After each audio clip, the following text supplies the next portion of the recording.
अस्सलाम वालेकुम। पूल टू एच एस ऑफिशियल टीम ईयर। अच्छा स्टूडेंट्स, आज हम बात कर लेते हैं फार्माकोलॉजी के दूसरे टॉपिक की, जिसमें एक हम पहले वीडियो बना चुके हैं उसके जनरल फार्माकोलॉजी पे। तो उसको गाइडलाइन देने के बाद अब हम बात कर लेते हैं इसके सेकंड टॉपिक की, जिसका नाम है ऑटोनोमिक सिस्टम। तो हम बात कर लेते हैं इसके सबसे पहले इंट्रोडक्शन की। तो इसमें क्या क्या आता है, कैसे आता है। तो इसमें आपको स्टूडेंट्स में MCQs की मार्किंग और UQs के लिहाज से कि कौन सा टॉपिक इम्पोर्टेंट है उसकी, और ये सब कुछ आपको अपडेट करता जाऊंगा साथ साथ। तो आपने इस चैनल को सब्सक्राइब कर लेना है ताकि जो भी नेक्स्ट वीडियोज़ हैं तो आपको मिलती रहें। तो स्टूडेंट्स, आपने इंट्रोडक्शन ऑफ ऑटोनोमिक फार्माकोलॉजी में आपने देखना है, जस्ट आपने इसको रीड कर लेना है कि इसमें इंट्रोडक्शन में ऑटोनोमिक इंट्रोडक्शन में क्या क्या आता है, कौन कौन से ट्रांसमीटर हैं, कौन से ट्रांसमीटर सिंथेसिस होती है, कैसे होती है और क्या क्या होता है। उसके बाद रिसेप्टर टाइप्स देख लेंगे, जिसमें अल्फ़ा बीटा डेल्टा MN और ये। उसके बाद हम बात कर लेते हैं कि ANS इफ़ेक्ट्स देख लेने आपने। इसके बाद हम बात करते हैं नेक्स्ट। तो स्टूडेंट्स, हम पहले ही बात कर चुके हैं कि हाई यील्ड टर्म जो होती हैं वो आपकी इंपॉर्टेंट होती हैं। तो आपने इसमें से आपने हाई यील्ड टर्म में से आपने इसको रीड कर लेना है, एडिनर्जिक और नॉन एडिनर्जिक को। उसके बाद आपने बैरोसेप्टर रिफ्लेक्स, इसको भी आपने रीड कर लेना है। होम्योस्टेटिक रिफ्लेक्स को आपने रीड कर लेना है, इसको समझ लेना है क्या चीज़ है। उसके बाद वैसे आप इनके बारे में डिटेल्स अंदर आप चैप्टर्स के अंदर वैसे भी पढ़ेंगे। इसके बाद हम बात करते हैं स्टूडेंट्स, इसमें जो जो इम्पोर्टेंट है वो ये है कि कोलिनर्जिक ट्रांसमिशन इम्पोर्टेंट है। तो कोलिनर्जिक ट्रांसमिशन का आपका पूरा टॉपिक, ये इसके डायग्राम्स भी है नेक्स्ट पेज पे। इसको आपने अच्छे से पढ़ना है। सबसे पहले आपने उसमें देखना है सिंथेसिस और स्टोरेज क्या है, कि इसकी सिंथेसिस कैसे होती है और स्टोरेज कैसे होती है। तो आपने देखना है कि एसिटाइलकोलिन बनता है कैसे है। तो ये सारे के सारे उसके अंदर कौन से एंजाइम्स होते हैं, कौन सा वहाँ पे इनहिबिटर ड्रग्स आती है और जो आके उसको इनहिबिशन करती है। जैसे यहाँ पे हेमिकोलिनियम लिखा हुआ है, विजैमिकोल लिखा हुआ है। ये MCQs में भी आता है और UQs में भी आता है, या आपसे इसकी डायग्राम भी पूछी जाती है और थ्योरी भी पूछी जा सकती है। तो इसके आपने अच्छे से देख लेना है, इसके अंदर जो जो भी इनहिबिटर्स आ रहे हैं ड्रग्स के और कौन से रिएक्शन पे इनहिबिट कर रहे हैं, इसके बारे में आपको पता होना चाहिए। इसमें स्टूडेंट्स आपने देखना है कि उसके बाद आपने स्टेप्स देखने के बाद आपने रिलीज ऑफ एसिटाइलकोलिन देखना है कि इसका एसिटाइलकोलिन का रिलीज़ कैसे होता है। तो उसको आपने देखना है और उसमें कौन कौन से क्या हेल्प कर रहे होते हैं, जिस तरह स्नेयर प्रोटीन्स हैं ये हेल्प कर रही हैं। उसके बाद विज़ैमिकोल VAMPs है, वेसिकल एसोसिएटेड मेम्ब्रेन प्रोटीन्स हैं, ये हेल्प कर रही हैं। तो इसमें आपने ये सारे MCQs पॉइंट ऑफ व्यू हैं। और इसके बाद हमने इसको देखना है कि बोटुलिनम टॉक्सिन का क्या रोल है और ये कहाँ पे इनहिबिशन कर रहा है और क्या है, क्या कुछ कहाँ से आता है। इसके अंदर आपने ये चीज़ भी देखनी है कि पोर्स होते हैं, ओपनिंग पोर्स होते हैं, जहाँ पे डॉकिंग प्रोटीन्स और वेसिकल्स आ रहे होते हैं जिसमें कैल्शियम का इन्फ्लक्स हो रहा होता है। ये आपका MCQs है, तो आपने इसको अच्छे से देख लेना है। उसके बाद हमने इसकी टर्मिनेशन के बारे में पढ़ना है कि टर्मिनेशन कहाँ पे हो रही है, जिसमें एसीटेट एंड कोलिन जो होते हैं एंजाइम एसिटाइलकोलिनेस्टेज एंजाइम के थ्रू बाहर निकल जाता है और टूट जाता है। तो इसका आपने देख लेना इसकी टर्मिनेशन कहाँ पे हो रही है। इसकी डायग्राम्स के बारे में अब हम देख लेते। तो स्टूडेंट्स, इसमें जो आ जाती हैं चीज़ें वो ये हैं कि कोलिनर्जिक के बारे में आपको पता हो, ये सारा का सारा कोलिनर्जिक है। तो इसमें आपने देखना है कि वही चीज़ें हैं जो आपसे पहले डिस्कस हो चुकी हैं थ्योरी के अंदर, एसिटाइल कोए प्लस कोलिन। तो एसिटाइलकोलिन बनेंगी तो ये वेसिकल्स के अंदर आएगा, ये वेसिकल है। तो वेसिकल में आने से जो इनहिबिट कर रहा है वो विज़ैमिकोल है। इसके बाद आपने इसको देख लेना, एसिटाइलकोलिन फिर आएगा, रिलीज़ होगा, यहाँ पे कैल्शियम आएंगे, वेसिकल एसोसिएटेड मेम्ब्रेन पंप होंगे। तो इसको भी आपने अच्छे से देख लेना और कहाँ पे कैसे कोलिन प्लस एसीटेट बाहर निकल गया। अब इसी तरह से दूसरा जो इसका स्टेप आ जाता है वो है एडिनर्जिक ट्रांसमिशन। तो इसकी भी सिंथेसिस स्टोरेज आपने देखनी है और इस पे भी कौन कौन से इनहिबिटर आ रहे हैं उसको भी आपने देखना है। इसमें टायरोसिन और डोपा की, टायरोसिन डोपा में जाता है, टायरोसिन बाहर से आता है। तो यहाँ पे जो इनहिबिट करे टायरोसिन को, डोपा में जाने से इनहिबिटर आ रहा है वो मी टायरोसिन है। तो इसी नाम से ही है, तो आपने इसको ऐसे ही देख लेना है। उसके बाद डोपामीन में जा रहा है, डोपामीन फिर आ रहा है नार एपिनेफ्रीन में वेसिकल्स के अंदर। तो यहाँ पे जो इसको इनहिबिट करे वो रिजर्पीन है। ये आपके MCQs में भी आते हैं और SCQs भी आता है, तो इसको अच्छे से आपने देख लेना है। तो इसके बाद आपने नार एपिनेफ्रीन का ये सारा मैकेनिज्म देखना है, ग्वानिथिडीन का भी, कि ये कैसे इनहिबिट कर रहा है, कहाँ पे कर रहा है, इसके बारे में ये सब कुछ आपने अच्छे से देख लेना है। इसके बाद स्टूडेंट्स हम बात कर लेते हैं इसकी ये इसके इंपॉर्टेंट एएनएस के रिसेप्टर, ये यूक्यू भी है, यूनिवर्सिटी का क्वेश्चन भी है। तो आपने इसको अच्छे से देख लेना है कि कौन कौन से रिसेप्टर होते हैं, और ये याद रखना है कि कोलिनोसेप्टर हैं ये M1 M2 M3 NN NM। तो इसको आपने अच्छे से देख लेना है, ये सारा इसका लोकेशन मैकेनिज्म मेजर फंक्शन, ये बहुत इंपॉर्टेंट क्वेश्चन है, तो इसको अच्छे से देख लेना है। उसके बाद हम नेक्स्ट पेज पे चलते हैं। तो स्टूडेंट्स, पिछले पेज पे हमने बात की थी कोलिनोसेप्टर की, तो यहाँ पे हम बात करेंगे एडिनोसेप्टर की। तो आपने ये याद रखना है इन दोनों का डिफरेंस, ये भी यूनिवर्सिटी क्वेश्चन है और इम्पोर्टेंट है। इसमें आपने अल्फ़ा ये देख लेना रिसेप्टर कौन कौन से हैं, alpha 1 alpha 2 beta 1 beta 2 beta 3 D1, ये सारे आपने अच्छे से देख लेने, और उसके कौन कौन सी जी प्रोटीन होती हैं, सेकंड मैसेंजर, मेजर फंक्शन, ये सब कुछ आपने देख लेना। ये बहुत ही इंपॉर्टेंट यूनिवर्सिटी क्वेश्चन है। इसके बाद हम बात कर लेते हैं स्टूडेंट्स इसकी इस टेबल की, कि इस टेबल को आपने करना कैसे। तो इसमें आपसे अगर सारा टेबल हो सकता है तो वेल एंड गुड, अदरवाइज आप आई, हार्ट और ये जिनेटो यूरिनरी स्मूथ मसल, इसके बारे में आप इन 3 टॉपिक्स के बारे में आपको पता होना चाहिए कि इसमें क्या क्या हो रहा है, कहाँ पे एक्शन में, सिंपैथेटिक में क्या हो रहा है, कंट्रैक्शन हो रही है और कौन सा रिसेप्टर करा रहा है। तो आपने अच्छे से देख लेना है पैरासिम्पैथेटिक में एक्शन क्या हो रहा है और रिसेप्टर कौन सा करा रहा है, ये आपने अच्छे से देख लेना है। तो ये वैसे टेबल एमसीक्यूज़ के पॉइंट ऑफ व्यू से इंपॉर्टेंट है, तो आपसे अगर हो सके तो इसको आप सारी याद करें, अगर नहीं हो सकती तो आप जस्ट ये 3 भी याद कर लें तो इनफ है आपके लिए। इस चैप्टर में से स्टूडेंट्स बाकी कुछ ऐसा इम्पोर्टेंट नहीं है, तो जस्ट आप रीड कर लेना अगर करना चाहें तो, अदरवाइज़ आप ये यहाँ तक भी कर लेते हैं तो ये चैप्टर आपका इनफ है। इसके बाद स्टूडेंट्स हम बात कर लेते हैं इसकी चैप्टर, अब न्यू चैप्टर है, next chapter, cholinoceptor activating and cholinesterase inhibiting drugs. तो हम इसको पैरासिम्पैथोमिमेटिक्स भी कहते हैं, तो आप स्टूडेंट्स इसको लिख भी लें, लिखा हुआ भी है यहाँ पे पैरासिम्पैथोमिमेटिक, और इसके बाद आपने देखना है कोलिनर्जिक और कोलिनोसेप्टर, ये इसके सारे 3-4 नाम होते हैं। तो क्वेश्चन भी इस तरह से आ जाता है, तो थोड़ा सा कंफ्यूज करने के लिए तो आपने इसको अच्छे से देख लेना है। उसके बाद आपने देखना है इसकी क्लासिफिकेशन। स्टूडेंट्स, क्लासिफिकेशन आपने फिंगर टिप्स पे करनी होती है। क्लासिफिकेशन अगर आपको आती है तो आपको पूरा चैप्टर अंदर से आता है, आपको अंदर सब कुछ यही चीज़ें होंगी जो आप अंदर जाएंगे तो देखेंगे, तो इन्हीं के मैकेनिज्म ऑफ एक्शन और सब कुछ लिखा होगा। लेकिन स्टूडेंट, सबसे पहले आपने क्लासिफिकेशन करनी है। क्लासिफिकेशन को करने का ये तरीका होता है कि आप क्लासिफिकेशन को एक रजिस्टर पे एक साइड पे लिखते जाएं, उनको डेली सुबह उठ के डेली उनको रिवीजन करें तो वो आपको अच्छे से याद रहेंगी। तो आप इनको देखें, ये सारी क्लासिफिकेशन इंपॉर्टेंट है इसमें से। उसके बाद स्टूडेंट्स जो बात आ जाती है वो नेक्स्ट पेज पे। तो स्टूडेंट्स, इसमें से आपने कोलिनर्जिक क्राइसिस, मेस्सीनिया क्राइसिस और ऑर्गेनोफॉस्फेट एजिंग, इसके बारे में आपने पढ़ लेना है। ये आपको हेल्प करेंगे एमसीक्यूज़ के पॉइंट ऑफ व्यू से भी और यूक्यूज़ के पॉइंट ऑफ व्यू से भी। उसके बाद इसमें से जो करने वाली होती हैं एमसीक्यूज़ पॉइंट ऑफ व्यू से आपने जस्ट देख लेना है कि कौन सी ड्रग है और क्या कर रही है, कौन से स्पेक्ट्रम ऑफ एक्शन है उसका, तो आपने जस्ट रीड कर लेना है इसको एमसीक्यूज़ पॉइंट ऑफ व्यू के लिए। स्टूडेंट्स, अब इसकी बात कर लेते हैं हम, इसमें से कोलिनोसेप्टर टाइप्स, ये आपने पहले भी किया हुआ है पीछे से, तो आप वहाँ से भी रिकॉल कर सकते हैं, अदरवाइज़ आप यहाँ से भी रीड कर सकते हैं। उसके बाद आपने देख लेना है ये मस्क्रीनिक मैकेनिज़्म कौन कौन से हैं, ये भी आप टेबल में कर चुके हैं, मस्क्रीनिक मैकेनिज़्म भी कर चुके हैं, निकोटीनिक भी कर चुके हैं। बाकी आप क्लिनिकल यूज़ इसके कर लीजिएगा, जिसमें वेरिनसिलीन और सक्सिनैल्कोलिन और इसके क्या यूजेज़ हैं। अदरवाइज़ अगर आप समरी टेबल से भी कर लेते हैं तो वो भी इनफ है। तो ये आपने अच्छे से देख लेना है, इसमें से एमसीक्यूज़ पॉइंट ऑफ व्यू से इंपॉर्टेंट है ग्लूकामा में, जागरण सिंड्रोम में। तो ये आपने सारे इसकी एक्टिविटी देख लेनी है कि क्या क्या होती है इसमें एमसीक्यूज़ वगैरह। जिस तरह विरेंसिलीन है, ये भी एमसीक्यूज़ में आ जाता है, तो आपने इसको देख लेना है। उसके बाद हम नेक्स्ट उसकी टेबल की बात करते हैं। स्टूडेंट्स, इस टेबल में से आपने, वैसे ये सारा टेबल करना होता है, वही चीज़ है जो आप पहले पीछे पढ़ चुके हैं उस टेबल के अंदर। अदरवाइज़ आप यहाँ से ये सारा जस्ट रीड कर लें, अदरवाइज़ जब आप पूरा ये यूनिट कर लेंगे तो आप खुद ब खुद ये समझ आ जाएगी क्या कर रहे हैं। तो आपने इसको देख लेना, ये सारे के सारे जितने ये मार्क किए हुए हैं ये इंपॉर्टेंट हैं, तो इनको आपने अच्छे से कर लेना है। उसके बाद आप इसकी मस्क्रीनिक टॉक्सिसिटी में आपने देख लेना है कि क्या क्या करा रहे हैं, इसकी टॉक्सिसिटी से क्या होता है, तो ये आपने देख लेने हैं सारे। अमनीता के बारे में भी देख लेना, ये एमसीक्यूज में पूछा जाता है कि ये डेंजरस होता है सबसे ज़्यादा, तो इसको आपने देख लेना। निकोटीनिक टॉक्सिसिटी भी जस्ट रीड कर लेनी है, इसकी क्या टॉक्सिसिटी से क्या होता है। अदरवाइज़ अगर आप वहाँ से समरी टेबल भी कर लेते हैं तो वो भी इनफ है।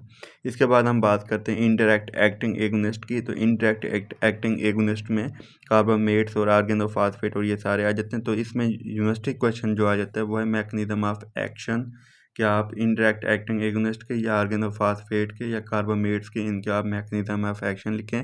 तो ये मैकेनिज्म ऑफ एक्शन आपने उसमें लिखना होता है। तो आपने इसको भी अच्छे से देख लेना है। स्टूडेंट्स, आप में से अगर अभी तक किसी ने चैनल को सब्सक्राइब नहीं किया तो काइंडली इसको सब्सक्राइब कर लें ताकि अगले जितने भी वीडियोज़ आएँ तो आपको मिलती रहें।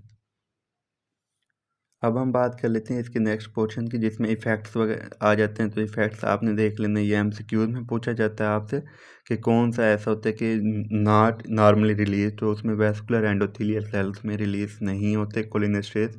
तो इसको आपने अच्छे से देख लेना एमसीक्यूज में। और उसके बाद स्टूडेंट्स ये भी इंपॉर्टेंट है कि ये सारे आपने ड्रग्स वगैरह के नाम देख लेने कि कौन कौन से हैं। रिवास्टिगमीन है, किसके लिए हम देते हैं, अल्जाइमर डिजीज़ के लिए देते हैं। मेलाथायोन किसके लिए, स्कैबिसाइड है। मेट्रिफोनेट किसके लिए, एंटी हेलमिंथिक है।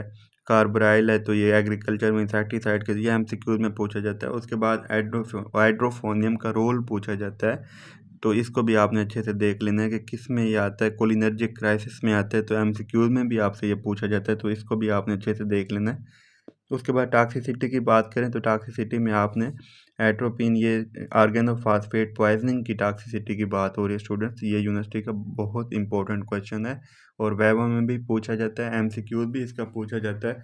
तो इसको आपने बहुत अच्छे से करना है। इसमें ये होता है कि आपने एंटीडॉट के तौर पे उसको फर्स्ट चॉइस में एट्रोपिन देनी होती है, उसकी मैनेजमेंट आ रही है, डीकंटेमिनेशन करनी होती है, पैरालीडोग्जाइम देना होते हैं, अदरवाइज एजिंग स्टार्ट हो जाती है। और इसका क्या मैकेनिज़्म है ये सारा आपने अच्छे से देख लेना है कि इसमें क्या क्या होता है और किस तरह से होता है। उसके बाद आपने ये सारे एजेंट्स जितने भी हैं उसके मेलाथायोन, पायराथायोन, ये आपने उसको देने होते हैं। उसके बाद उसकी सिम्टम्स आ जाते हैं कि उसकी टॉक्सिसिटी से होता क्या है। तो ये उसका निमोनिक भी दिया हुआ है, dumbbells, diarrhoea, urination, miosis, bronchoconstriction, bradycardia, excitation, ये सारा आपने अच्छे से देख लेना है। उसके बाद स्टूडेंट्स हम बात कर लेते हैं इसकी नेक्स्ट चैप्टर की। उसके अंदर कोलिनोसेप्टर, ब्लॉकर और कोलिनेस्टर रीजनरेटर आ जाते हैं। तो ये आपने इसकी क्लासिफिकेशन करनी है। उसके बाद एट्रोपिन के बारे में देखना है कि एट्रोपिन क्या है, कौन से प्लांट से लिया जाता है, एमसीक्यूज में पूछा जाता है आपसे। तो इसके बारे में इसके इफेक्ट्स वगैरह देख लेने, ये इतना ही करना होता है, इनफ है यहाँ से। इसके बाद स्टूडेंट्स यहाँ से आपने एट्रोपिन फीवर, एट्रोपिन फ्लश, ये आपने देख लेना है। इसके बाद ये टेबल कर लेना है। एंटी मस्क, ये आपसे मस्करीनिक ब्लॉकिंग ड्रग्स इफ़ेक्ट्स पूछे जाते हैं, तो आपने ये लिखने होते हैं उसके अंदर। और उसके बाद आपने नेक्स्ट जो इसका क्वेश्चन है, यूनिवर्सिटी क्वेश्चन है, इंपॉर्टेंट क्वेश्चन है, तो आपने इसको अच्छे से देख लेना है। एट्रोपिन के इफ़ेक्ट्स पूछे जाते हैं, तो ये आपने लिखने होते हैं। और आपसे ये पूछा जाता है तो इसमें आपने देखना होता है कि सीएनएस के क्या इफ़ेक्ट्स हैं। और स्कोपोलामीन एमसीक्यूज में पूछा जाता है, मोशन सिकनेस के लिए देते हैं हम। तो बेंजट्रोपिन, ये आपने पार्किंसन के लिए देनी होती है, ये भी आपने देख लेना। बेंजट्रोपिन को हम एक्यूट डिस्टोनियस के लिए भी देते हैं, ये आपने अच्छे से देख लेना। इसी तरह से आई में ये ड्रग्स दी हुई हैं, इसके बिल्कुल मैकेनिज्म जैसे लिखे हुए हैं वैसे ही कि 72 आवर्स पे एट्रोपिन, होम एट्रोपिन, साइक्लोपेंटोलेट और उसके बाद टॉपिकामाइड, ये इस तरह से एंटी मस्करीनिक आई ड्रग्स के नाम भी पूछे जाते हैं, तो आपने उसमें यही लिखने होते हैं। ब्रोंकाई की बात करते हैं तो इसमें इप्राट्रोपियम, टायोट्रोपियम, एक्लीडीनियम, ओमेक्लीडीनियम, ये सारे आपने देखने होते हैं कि ये एस्थमा में और सीओपीडी में दिए जाते हैं। उसके बाद आपने गट के भी देख लें, इसमें कौन सी ड्रग्स हैं, ये सारी उसमें आ जाती हैं। ब्लैडर है, ये आप, ये बहुत इंपॉर्टेंट है ये पूरा पेज, तो आपने इसको अच्छे से करना होता है। और उसकी टॉक्सिसिटी से भी आपने देख लेना है। एट्रोपिन की टॉक्सिसिटी से होता है dry as a bone, effect अब इसका ये देख लेना है। एट्रोपिन फीवर हो जाता है, हार्ट एज अ पिस्टल, ये सारी टर्मिनोलॉजीज आपसे वाइवा में पूछी जाती है। मैड एज अ हैटर, तो आपने अच्छे से देखना होता है इसको। उसके बाद ट्रीटमेंट में आप क्या देते हैं, फेसोस्टिगमीन देते हैं या कूलिंग ब्लैंकेट्स उससे करते हैं। उसके बाद कंट्रा इंडिकेशन ये है कि आप ग्लूकामा के पेशेंट को आपने ये नहीं दे सकते। उसके बाद स्टूडेंट्स ये नेक्स्ट पेज पे ये इसको आपने जस्ट रीड कर लेना है एमसीक्यूज़ के पॉइंट ऑफ व्यू से। उसके बाद हम बात कर लेते हैं, ये यहाँ पे लिखा हुआ है वेर इंसुलिन, पहले भी बात हो चुकी है, तो इसे हम स्मोकिंग सिसेशन के लिए देते हैं, ये एमसीक्यूज़ में पूछा जाता है। उसके बाद स्टूडेंट्स ये बात आ जाती है पैरालीडोग्जाइम ऑर्गेनोफॉस्फेट पॉइजनिंग में क्या रोल प्ले करते हैं, तो ये इसका मैकेनिज्म लिखा हुआ है, ये आप अच्छे से पढ़ लेना है। और एमसीक्यूज़ की पहले भी बात हो चुकी है लास्ट वीडियो में। एंड वाले एमसीक्यूज़ मिनी के आपने लाजमी करने होते हैं, इसमें से एमसीक्यूज़ यूक्यूज़ यूएचएस में लाजमी आते हैं, तो आपने इसको अच्छे से करना होता है। अब हम बात करते हैं स्टूडेंट्स, वीडियो थोड़ी सी लेंथी हो जाएगी, मैं चाह रहा हूँ कि एक ही वीडियो में कवर हो जाए। इसके बाद हम बात करते हैं सिम्पैथोमिमेटिक्स की। तो इसकी क्लासिफिकेशन आपने अच्छे से देख लेनी है कि कौन कौन सी होती हैं, कौन कौन सी ड्रग्स होती हैं। तो स्टूडेंट्स इतना भी आप लिख देते हैं तो वो इनफ होता है वहाँ पे यूएचएस में या किसी भी यूनिवर्सिटी में। इसके बाद हम बात कर लेते हैं नेक्स्ट पेज। स्टूडेंट्स यहाँ से आपने बीटा 1 और बीटा 2 के बारे में देख लेना, ये आप पहले भी पढ़ चुके हैं, ये इतना ही इनफ है। और डीकंजेस्टेंट के तौर पे कैटाकोलामीन की ये टर्मिनोलॉजी आपने 2 रीड कर लेनी है यहाँ से। और इस चैप्टर में तो स्टूडेंट्स जो चीज़ इंपॉर्टेंट है वो ये है कि ऑर्गन सिस्टम इफेक्ट्स क्या होते हैं, सेंट्रल नर्वस सिस्टम के आपने देखने हैं, कौन सी ड्रग्स हैं और क्या क्या एक्शन कर रही हैं ये आपने देखना है। आई पे इफेक्ट देखने होते हैं, ब्रोंकाई पे देखने होते हैं कि क्या क्या हो रहा है। तो ये आपने इसको अच्छे से ये रीड करना है यहाँ से। ये ऑर्गन सिस्टम इफेक्ट्स बहुत इंपॉर्टेंट टॉपिक है इस चैप्टर का। यहाँ से ये भी करना होता है जीआईटी पे, जेनिटल यूरिनरी ट्रैक्ट पे, वेस्कुलर सिस्टम पे, अल्फा, ये सारा आपने अच्छे से देखना होता है। ये एमसीक्यूज में भी पूछा जाता है आपसे और यूक्यूज में भी पूछा जाता है। स्टूडेंट्स इसके बाद हम बात कर लेते हैं इसकी एपिनेफ्रीन रिवर्सल की। तो आपने इसको अच्छे से देख लेना है एपिनेफ्रीन रिवर्सल क्या होता है। तो ये वैसे आप नेक्स्ट चैप्टर में देखेंगे, यहाँ पे जस्ट उनका हवाला दिया हुआ है, तो आप नेक्स्ट चैप्टर में यहाँ से उसको देख लेना। इसके बाद हम बात करते हैं एनाफिलैक्सिस की। तो एपिनेफ्रीन एमसीक्यूज भी आता है, ड्रग ऑफ चॉइस होती है एनाफिलैक्टिक शॉक में। तो आपने इसको अच्छे से देखना है। इसके बाद ये सारे एम्फेटामीन, ये सारे इसके मैकेनिज्म जितने भी एक्शन लिखे हुए हैं कि कौन कौन से आर्गन पे कितने इफेक्ट हैं, तो क्लिनिकल यूजेस में आपने अच्छे से देख लेने हैं इसके। और ये स्टूडेंट्स बहुत इंपॉर्टेंट टॉपिक है इसका। उसके बाद आपने इसमें से ये सारे आप देख रहे हैं तो आपने इनको देख लेना है कि डोबूटामीन डोपामीन कहाँ पे दे रहे हैं, कैसे दे रहे हैं, कंडीशंस, ये सारा ये यू क्यू है, तो इसको अच्छे से देख लेना है आपने। उसके बाद टॉक्सिसिटी की बात करते हैं, जस्ट आप टॉक्सिसिटी में इसके ये पॉइंट्स याद कर लें, ये टॉक्सिसिटी में आ जाते हैं। और इसके बाद इसकी अल्फ़ा 1 एगोनिस्ट का क्या क्या काज करते हैं, हाइपरटेंशन, बीटा 1 एगोनिस्ट, ये सारे आपने देख लेने, ये एमसीक्यूज में आपसे पूछे जाते हैं, तो आपने इसको अच्छे से देख लेना।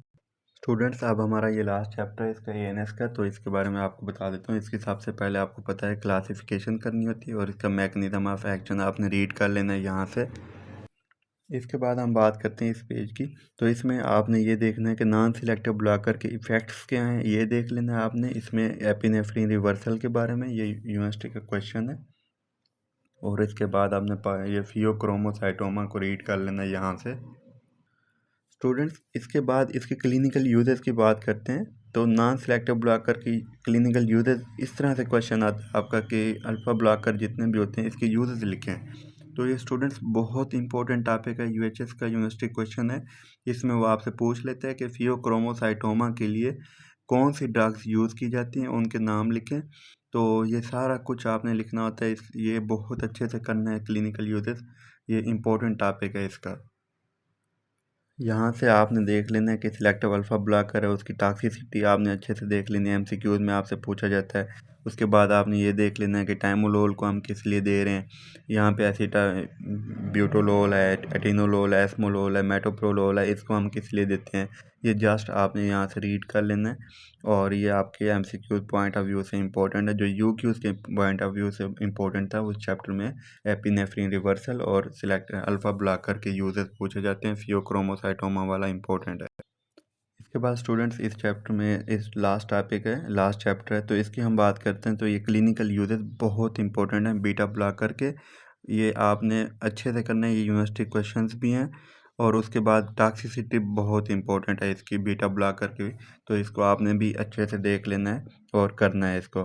तो स्टूडेंट्स इसकी हम बात करते हैं, तो इसमें सबसे जो लास्ट टॉपिक हमारा रह जाता है वो है, तो स्टूडेंट्स इसमें से जो ग्लूकामा की ड्रग्स हैं वो बहुत इंपॉर्टेंट है। जिसमें ग्लूकामा की ड्रग्स के बारे में हम बात करें तो ये बीटा ब्लॉकर में से कौन सी ड्रग्स देते हैं, प्रोस्टाग्लैंडिन में से, क्लिनोमिमेटिक्स में से, अल्फा एगोनिस्ट में से, अल्फा 2 सिलेक्टिव एगोनिस्ट में से, कार्बोनिक एनहाइड्रेज इनहिबिटर से, ऑस्मोटिक एजेंट से। तो ये सारा का सारा आपने अच्छे से करना है।